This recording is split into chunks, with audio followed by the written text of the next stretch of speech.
Hello बच्चा gang, क्या हाल चाल। एक नंबर सर।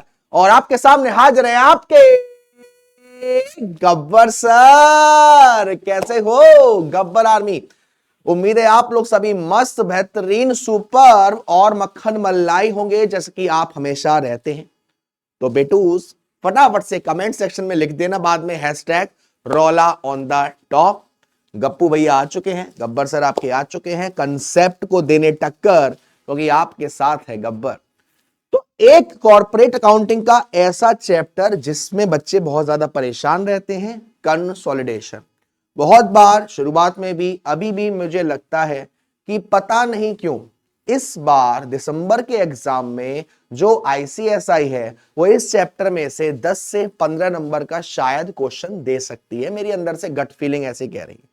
तो मैंने सोचा क्यों ना मैं सारी एडजस्टमेंट्स को एक बार अच्छे से प्रॉपरली आपको रिवाइज करवा दूं और समरी टाइप में पूरा चैप्टर आपका दोबारा से फिनिश भी हो जाएगा। तो मैंने सोचा क्यों ना आपके लिए करा जाए, तो मैंने सोचा और मैं आपके सामने हाजिर हो गया। तो चलिए स्टार्ट करते हैं बिना किसी देरी के। देखो बेटा, हम इस चैप्टर में क्या क्या देखते हैं? हम इस चैप्टर में देखते हैं कि ग्रुप क्या होता है, होल्डिंग कंपनी क्या होती है, सब्सिडी कंपनी क्या होती है, किस तरीके से हम बनाते हैं कंसोलिडेटेड फाइनेंशियल स्टेटमेंट। जब हम सीओसी यानी कि कॉस्ट ऑफ कंट्रोल निकालते हैं तो उसमें गुडविल या कैपिटल रिजर्व कैसे आता है, माइनॉरिटी इंटरेस्ट कैसे करते हैं, प्री प्रॉफिट क्या होता है, पोस्ट प्रॉफिट क्या होता है, elimination of intra group transactions क्या होते हैं, ये सारी चीजें हम देखते हैं।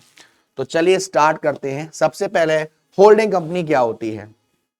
होल्डिंग कंपनी वो कंपनी होती है बेटा, अगर ए कंपनी ने और बी कंपनी है, ए कंपनी के पास पावर है बी कंपनी के डिसीजन को लेने की, बोर्ड ऑफ डायरेक्टर्स को चेंज करने की, या उसने 50% से ज्यादा बी कंपनी के शेयर्स ले रखे हैं, तो जो ए कंपनी है वो बेटा होल्डिंग कंपनी कहलाती है और बी कंपनी है वो सब्सिडी कंपनी कहलाती है। और इनके बीच में जो रिलेशन होता है तभी होल्डिंग और सब्सिडी का रिश्ता बनता है। और हमको इन दोनों की जो बैलेंस शीट है वो एक करके बनानी पड़ती है, जिसको हम बोलते हैं कंसोलिडेटेड बैलेंस शीट। ठीक है, यस सर। तो वही मैंने बताया कि हमारा जो बोर्ड ऑफ डायरेक्टर है सब्सिडी कंपनी के, उनका कंट्रोल होता है। मोर देन हाफ यानी 50% से ज्यादा शेयर्स ले रखे हैं होल्डिंग कंपनी ने, किसके बेटा? सब्सिडी कंपनी के। अब एसोसिएट कंपनी क्या होती है? At least 20% of share capital. जब शेयर कैपिटल का 20% ले रखा है तो वो एसोसिएट कंपनी है। 100% ले रखा है तो बेटा होली ओन्ड कंपनी है। 50% से ज्यादा है लेकिन 100% नहीं है, लाइक 60% है, 70% है, 80% है, 90% है, तो बेटा उसको हम बोलते हैं पार्शली ओन्ड सब्सिडरी कंपनी। क्या बोलते हैं? Partially owned subsidiary company. ठीक है, यस सर। अब सर माइनॉरिटी शेयर होल्डर्स क्या होते हैं? Equity holder of a firm who does not have the voting control of the firm below 50% ownership of the firms equity capital. आपने 60% का acquisition किया, 40% जो बचा है वो माइनॉरिटी इंटरेस्ट है। आपने 70% का एक्वाइजेशन किया है, 30% जो बचा है वो माइनॉरिटी इंटरेस्ट है। आपने 80% का एक्वाइजेशन किया है, 20% जो बचा है वो माइनॉरिटी इंटरेस्ट है। तो उसी को हम बोलते हैं minority share holder. Minority interest वो पार्ट जो होल्डिंग कंपनी ने ओन नहीं किया है बेटा। ठीक है, यस सर। अब एक राज की बात, इफ कंट्रोल रेशियो 70% तो 30% माइनॉरिटी इंटरेस्ट होगा, ये तो आपको मालूम है। होल्डिंग कंपनी के जो इन्वेस्टमेंट किया है सब्सिडी कंपनी, उसका फुल अमाउंट और सब्सिडी कंपनी की जितना शेयर कैपिटल एक्वायर किया है होल्डिंग ने, उसको बैलेंस शीट में नहीं डालेंगे। क्या कहा गया? हमें क्वेश्चन को करने के लिए ऑलरेडी एक बैलेंस शीट दी होगी। उस बैलेंस शीट में होल्डिंग कंपनी ने जितना इन्वेस्टमेंट कर रखा है सब्सिडी कंपनी में वो अमाउंट और सब्सिडी कंपनी के शेयर कैपिटल का टोटल अमाउंट नई बैलेंस शीट में हम डिस्क्लोज नहीं करेंगे, नई कंसोलिडेशन में हम नहीं डालेंगे। दोनों को क्या कर देंगे? एलिमिनेट कर देंगे।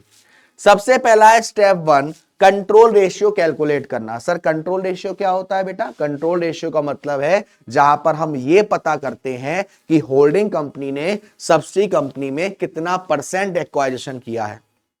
उसको बोलते हैं हम लोग कंट्रोल रेशियो, जिसका फॉर्मूला होता है number of share acquire bye holding company of subsidy company, यानी कितने शेयर एक्वायर किए हैं होल्डिंग कंपनी ने सब्सिडी कंपनी के, डिवाइडेड बाय टोटल शेयर कितने हैं सब्सिडी कंपनी के, और मल्टीप्लाइड बाय 100। इस तरीके से हमारा निकल के आता है कंट्रोल रेशियो। अब सपोज यहां पर आपकी कुछ मेजर एडजस्टमेंट्स हैं, consolidation of adjustment are broadly categorised. कौन कौन सी आपको एडजस्टमेंट पढ़ने को मिलेगी? Those which drive the double entry, जो दो इफेक्ट करते हैं, जैसे कि गुडविल या फिर capital reserve, minority interest, consolidated reserve, disposal of subsidy. ये सारी चीजें हम देखेंगे, वन बाय वन हम समझेंगे। सबसे पहले बेटा आता है कॉस्ट ऑफ कंट्रोल। सर क्या होता है cost of control? Cost of control का मतलब होता है जो होल्डिंग कंपनी ने सब्सिडी कंपनी में एक्वाजिशन किया है ना, उसमें आप हम ये पता करते हैं बेटा कि ये एक्वाजिशन करने पर हम फायदे में रहे हैं या नुकसान में रहे हैं। अगर हमारा सीओसी यानी कॉस्ट ऑफ कंट्रोल माइनस में आता है तो लगता है कि हमें फायदा हुआ, जिसको हम कैपिटल रिजर्व बोल रहे हैं। और अगर हमारा आंसर प्लस में आता है तो हमारा नुकसान हुआ, हमारा घाटा हुआ, जिसको हम बोलते हैं गुडविल। अब ये कॉस्ट ऑफ कंट्रोल निकलता कैसे है? सबसे पहले जितना हमने इन्वेस्टमेंट कर दिया, कहां पर बेटा? सब्सिडी कंपनी में, उसको लेते हैं कॉस्ट ऑफ इन्वेस्टमेंट, माइनस करते हैं हमने सब्सिडी कंपनी के कितने शेयर्स लिए हैं उसकी टोटल फेस वैल्यू से माइनस करते हैं। उसके बाद जो भी हमारे प्री प्रॉफिट एक्वाजिशन है उसको माइनस करते हैं। अगर लॉस होता तो प्लस करेंगे, प्रॉफिट है तो माइनस करेंगे। इतना करने के बाद अभी हम प्री प्रॉफिट को भी जानेंगे बेटा क्या होता है, वन बाय वन समझना। कॉस्ट ऑफ इन्वेस्टमेंट क्या है? जितना होल्डिंग कंपनी ने दिया है सब्सिडी कंपनी को। फेस वैल्यू ऑफ शेयर्स क्या है? जितना शेयर लिया होल्डिंग कंपनी ने सब्सिडी कंपनी का। प्री प्रॉफिट एक्वाजिशन रिजर्व क्या है बेटा? ये वो फायदा और रिजर्व है जो सब्सिडी कंपनी का है, बट होल्डिंग कंपनी को मिलेगा जितना परसेंट एक्वायर हुआ है। क्या कहा? ये किसका फायदा है? सब्सिडी कंपनी का। मिलेगा किसको? होल्डिंग कंपनी को। कितना मिलेगा? जितना एक्वाजिशन किया होगा। सर प्री प्रॉफिट क्या होता है? जिस दिन एक्वाजिशन हुआ है उस दिन का प्रॉफिट या उससे पहले का सब कॉस्ट ऑफ कंट्रोल में जाएगा। जब होल्डिंग कंपनी ने सब्सिडी कंपनी में एक्वाजिशन किया ना, उस दिन तक का और उससे पहले का सारा जो प्रॉफिट है वो प्री है, जिसको हम कैपिटल प्रॉफिट भी बोलते हैं, क्योंकि इस प्रॉफिट के लिए होल्डिंग कंपनी ने पेमेंट किया है। ठीक है, यस सर। आगे चलते हैं। बात आ गई reserve and surplus of subsidy company. जो हमारे साल के शुरू का बैलेंस होता है जिसको हम प्री प्रॉफिट बोलते हैं, उसी को हम कैपिटल प्रॉफिट बोलते हैं। जो साल के लास्ट का होता है उसको हम पोस्ट प्रॉफिट यानी कि उसको हम रेवेन्यू प्रॉफिट भी बोलते हैं। साल के शुरू का बेटा क्या होता है? प्री प्रॉफिट, और साल के लास्ट का क्या होता है? Post profit. ठीक है, यस सर। आगे चलते हैं। Reserve and surplus of subsidy company. और क्या क्या करेंगे बेटा? और क्या करेंगे? अब जो बचा हुआ है हम उसको क्या कर लेंगे? ऐड और लेस करके रिजर्व एंड सरप्लस निकालते हैं। किसके बेटा? सब्सिडी कंपनी के। किसके निकालते हैं? सब्सिडी कंपनी का हम कैलकुलेट करते हैं। ठीक है, यस सर। अब देखो केसेस। इफ एक्वाजिशन इज 70%, ध्यान से सुनना बेटा, ध्यान से सुनना। इफ एक्वाजिशन इज 70%, अगर एक्वाजिशन 70% हुआ है तो 70% प्री प्रॉफिट को ट्रांसफर करेंगे कॉस्ट ऑफ कंट्रोल में, और बाकी का 30% कहां जाएगा बेटा? माइनॉरिटी इंटरेस्ट में। ऐसे ही 70% पोस्ट प्रॉफिट का जाएगा बैलेंस शीट में, होल्डिंग कंपनी में जुड़ जाएगा। किसका? सब्सिडी का पोस्ट प्रॉफिट का 70%, और 30% जाएगा माइनॉरिटी में। यानी कि माइनॉरिटी को फर्क नहीं पड़ता कि आपका पोस्ट है या प्री है, दोनों ही उसमें क्या होगा? प्लस होगा। Suppose company are following financial year, मानो कि हमारी जो कंपनी है वो फाइनेंशियल ईयर को फॉलो कर रही है, और एक्वाजिशन हुआ है 1 जुलाई को। बेटा हमारा फाइनेंशियल ईयर कब शुरू होता है? 1 अप्रैल को, और एक्वाजिशन कब हुआ है? 1 जुलाई को। तो बेटा अगर 1 अप्रैल को कोई फायदा या नुकसान हमको दे रखा है, वो फायदा पूरा का पूरा क्या है? प्री है, और अप्रैल मई जून 3 महीने का भी जो अमाउंट आ जाएगा वो क्या हो जाएगा? प्री हो जाएगा। तो क्या कहा? 1 अप्रैल का जो बैलेंस है वो पूरा का पूरा क्या है? प्री है, और बाकी का अप्रैल मई जून यानी जुलाई तक, 1 जुलाई तक, ये भी क्या है? प्री है। बाकी 1 जुलाई से लेके लास्ट तक बेटा पूरा का पूरा क्या है, पोस्ट माना जाता है।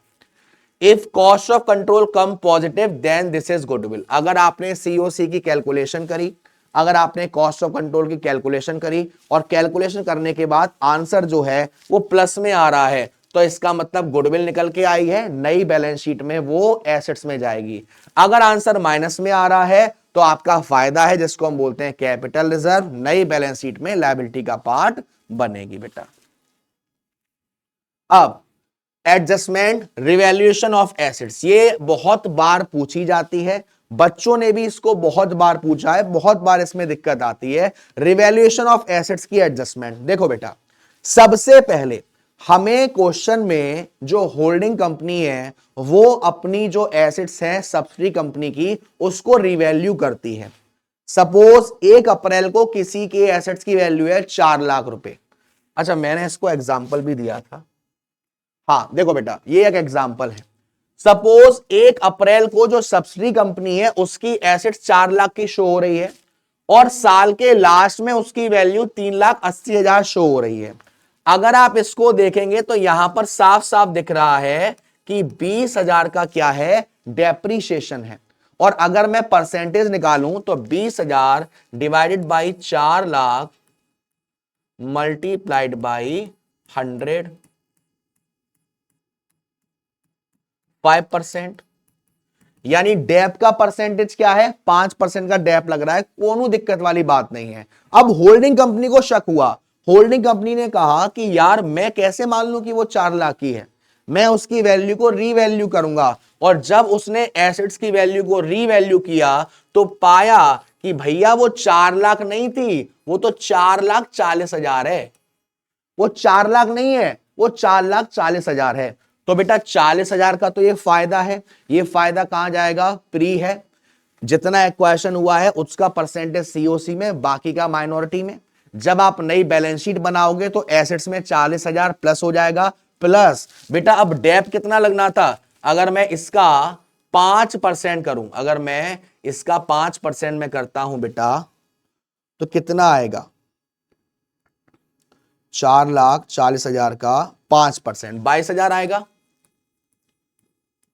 4,40,000 का 5% करूंगा, 22,000 आएगा। डेप कितना लगना था बेटा, 22,000, लगाया कितना है, 20,000, 2,000 का डेप और लगेगा। तो ये 2,000 का क्या होगा बेटा, ये 2,000 रुपए जो सब्सिडी कंपनी है उसके प्रॉफिट में से माइनस होगा, पोस्ट प्रॉफिट में से। और यही 2,000 जब नई बैलेंस शीट बनाओगे वहां पर एसेट्स की वैल्यू जहां पर आपने ये जाएगी ना 4,40,000, उसमें 2,000 डेप के माइनस हो जाएंगे।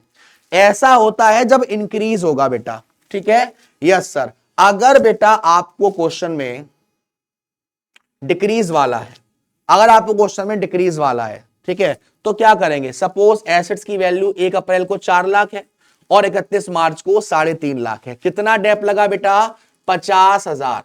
अगर मैं डेप की परसेंटेज निकालता हूं तो 50,000 डिवाइड बाई 4 लाख इंटू 100, 1 2 1 2 1 1 1 4 1 जा 4, ये आपका शायद 12.5 आ जाएगा।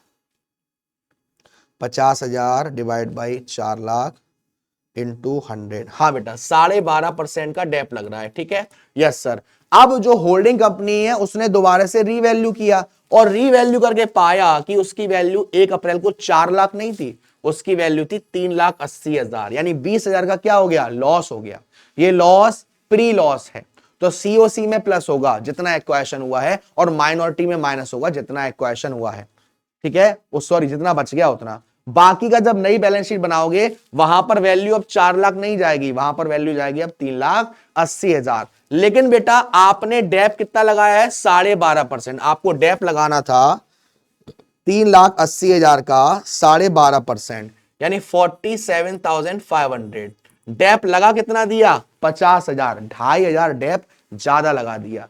ये 2,500 का डेप बेटा जो हमारा प्रॉफिट है सब्सिडी का उसमें ऐड हो जाएगा पोस्ट प्रॉफिट में, और यही 2,500 जब बैलेंस शीट में आप इस एसेट्स को डालोगे तो वहां पर भी ऐड हो जाएगा बेटा, ठीक है। Yes sir. तो ये एक बहुत बड़ा एडजस्टमेंट है बेटा जो आपको परेशान करता है, बहुत बड़ा एडजस्टमेंट जिसमें बच्चे हमेशा परेशान रहते हैं। नेक्स्ट एडजस्टमेंट है बोनस शेयर का। इस एडजस्टमेंट से आपकी आईसीएसआई को बहुत प्यार है, 2 बार इसके क्वेश्चंस वो दे चुकी है। तो बोनस शेयर क्या होता है? जिनमें से बोनस शेयर इशू किया है वो प्रॉफिट एंड रिजर्व रिड्यूस हो जाएगा। बेटा बोनस शेयर कौन देता है? सब्सिडी कंपनी देगी। सब्सिडी कंपनी जब बोनस इशू करेगी तो अगर वो प्रॉफिट में से कर रही है या रिजर्व में से कर रही है तो उसका जो प्रॉफिट है या रिजर्व है वो क्या हो जाएगा? रिड्यूस हो जाएगा। Yes sir. जितना एक्वायशन हुआ है उतना कॉस्ट ऑफ कंट्रोल में सब्सिडी के कैपिटल में ऐड करके माइनस करेंगे। जितना बोनस शेयर इशू करा उसका जितना परसेंट एक्वायशन हुआ है, जब हम कॉस्ट ऑफ कंट्रोल निकालते हैं उसमें cost of investment minus face value of share, face value of share में जो बोनस शेयर है उस जितना एक्वायशन हुआ प्लस करके फिर माइनस करेंगे। बाकी का पैसा कहां जाएगा बेटा? माइनॉरिटी इंटरेस्ट में ऐड हो जाएगा। बोनस शेयर में ध्यान रखना है, ये बहुत जरूरी है। बोनस शेयर में आपको पता होना कि वो प्री से किया है या पोस्ट से किया है। अगला ट्रीटमेंट आता है डिविडेंड का। ये भी बच्चे बहुत परेशान होते हैं रिगार्डिंग डिविडेंड का ट्रीटमेंट। देखो बेटा, कैपिटल डिविडेंड मतलब प्री प्रॉफिट में से, जब हमने प्री प्रॉफिट में से डिविडेंड दिया है तो वो कैपिटल डिविडेंड है। जब पोस्ट प्रॉफिट है बेटा तो वो आपका रेवेन्यू डिविडेंड है। तो कैपिटल डिविडेंड मतलब प्री प्रॉफिट में से, रेवेन्यू डिविडेंड मतलब पोस्ट प्रॉफिट में से। किसको मिलता है? Received by holding company is deducted from cost of investment. जो आप सीओसी करते हैं ना, जो आप कॉस्ट ऑफ कंट्रोल करते हैं ना, उसमें जितना परसेंट एक्वायरेशन हुआ है उतना परसेंट डिविडेंड कहां जाएगा? माइनस हो जाएगा, क्योंकि ये भी एक हमारा फायदा है। देखिए, जो सब्सिडी कंपनी है उसके प्रॉफिट में से 100% माइनस होगा। जो होल्डिंग कंपनी है उसमें जितना परसेंट एक्वायरेशन हुआ है उतना ऐड होगा। बाकी का बचा माइनॉरिटी में मत डाल देना, माइनॉरिटी में नहीं आएगा बेटा, माइनॉरिटी में मत डालना बाबू, ठीक है? Yes sir. If dividend receive by holding company it already credited to profit and loss. मेरे प्यारे बच्चों, कभी कभी ऐसा होता है, क्वेश्चन में आपसे बोला जा सकता है कि भैया जो डिविडेंड होल्डिंग कंपनी को मिला है ना, वो होल्डिंग कंपनी ने तो अपने प्रॉफिट एंड लॉस में डाल दिया। बेटा वहां नहीं डालना था, कहां डालना था? कॉस्ट ऑफ कंट्रोल में। कहां डालना था बेटा? कॉस्ट ऑफ कंट्रोल में डालना था सर। कहां डाल दिया? होल्डिंग ने अपने प्रॉफिट एंड लॉस में से डाल दिया। तो होल्डिंग कंपनी का जो प्रॉफिट एंड लॉस है उसमें से उतना अमाउंट माइनस किया जाएगा, क्योंकि वहां नहीं डालना था बेटा, आपको डालना था कॉस्ट ऑफ कंट्रोल में, माइनस करना था। ठीक है? Yes sir. उसके बाद है ट्रीटमेंट ऑफ अनरियलाइज्ड प्रॉफिट। अब इसका मतलब क्या होता है बेटा? होल्डिंग कंपनी ने सब्सिडी कंपनी से सामान खरीदा है या बेचा है, सब्सिडी कंपनी ने होल्डिंग कंपनी से सामान खरीदा है या बेचा है। जब भी कोई इंसान किसी सामान को बेचता है तो वो कॉस्ट प्लस प्रॉफिट पर बेचता है, और जो खरीदता है उसके लिए तो वो पूरी कॉस्ट ही है। अब सपोज ए होल्डिंग कंपनी है और बी सब्सिडी कंपनी है। ए ने 20,000 का सामान 25,000 में बेच दिया, तो बी के पास सामान कितने का आया? 25,000 का। बी अपने स्टॉक में कितना स्टॉक दिखा रहा है? 25,000। ए ने अपने स्टॉक में से कितना स्टॉक माइनस किया? 20,000। ये 5,000 कहां गया? प्रॉफिट में। अब जब दोनों एक हो जाएंगे तो दोनों की जो एसेट्स है उसकी जो कॉस्ट है उसको भी तो सेम तरीके से करना पड़ेगा ना। एक ने प्रॉफिट शामिल कर रखा है, एक ने नहीं करा, तो दोनों में डिफरेंस क्या पैदा कर रहा है? प्रॉफिट। तो बेटा जितना सामान अनसोल्ड रह गया है उस पर जितना प्रॉफिट अर्न किया है ना, उस प्रॉफिट को बोलते हैं अनरियलाइज्ड प्रॉफिट। इस प्रॉफिट को जो होल्डिंग कंपनी है जब आप बैलेंस शीट बनाओगे वहां पर उसके प्रॉफिट में से माइनस कर देंगे, और इसी प्रॉफिट को जब आप नई बैलेंस शीट बनाओगे तो स्टॉक या फिर इन्वेंट्री में से भी आप माइनस कर देंगे बेटा। ठीक है? Yes sir. तो ये मैंने आपको बता दिया, अगर holding company subsidy company holding company को सेल या परचेस करती है, उसमें से कुछ गुड्स अनसोल्ड रह जाते हैं, तो उस अनसोल्ड गुड्स पर कमाए गए प्रॉफिट को कैलकुलेट करके उस एसेट्स में से माइनस जाता है और होल्डिंग कंपनी के प्रॉफिट में से माइनस हुआ है। सब लिखा हुआ है, ये नोट्स भी आपको मिल जाएंगे। अब सर ये पोस्ट एक्वायरेशन क्या होता है? Post acquisition dividend accounted by the subsidiary company, no further adjustment required, not accounting by subsidiary company, adjusted at the time of consolidation। मतलब डिपेंड है कि उसने इसका ट्रीटमेंट कर दिया है या नहीं किया है। लेकिन जो पोस्ट डिविडेंड है वो बेटा कहां जाएगा? होल्डिंग कंपनी के प्रॉफिट एंड लॉस में जाएगा, और जब वो बैलेंस शीट बनेगी तब बनेगा। ठीक है? Yes sir. चलिए, ये मैंने आपको बता ही दिया, ये मैंने आपको बता ही दिया। हाँ जी, एक आपका लास्ट रह जाता है जिसको हम बोलते हैं inter company elimination. Inter company elimination, अगर होल्डिंग के डेटर हैं, सब्सी के क्रेडिटर हैं, तो डेटर क्रेडिटर दोनों को माइनस करना पड़ेगा। होल्डिंग के क्रेडिटर है, सब्सी के डेटर है, दोनों को माइनस करना पड़ेगा। होल्डिंग का बीपी है, सब्सी का बीआर है, दोनों को आपको माइनस करना पड़ेगा। इस तरीके से बेटा जी।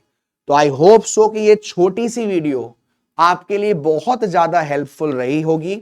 आप प्लीज मुझे बताइएगा कि वाकई में ये हेल्पफुल रहा, क्या मेरा आइडिया आपको अच्छा लगा, क्या और भी किसी चैप्टर का आप चाहते हैं ऐसा ही कोई वीडियो, तो बताइएगा। मिलते हैं आपसे बहुत जल्द, तब तक के लिए अपना ध्यान रखिएगा, खाना पीना खाते रहिएगा, माँ बाप का ध्यान रखिएगा। Tata bye bye, see you. Gabbar sir, Gabbar army, hashtag रौला ऑन द टॉप।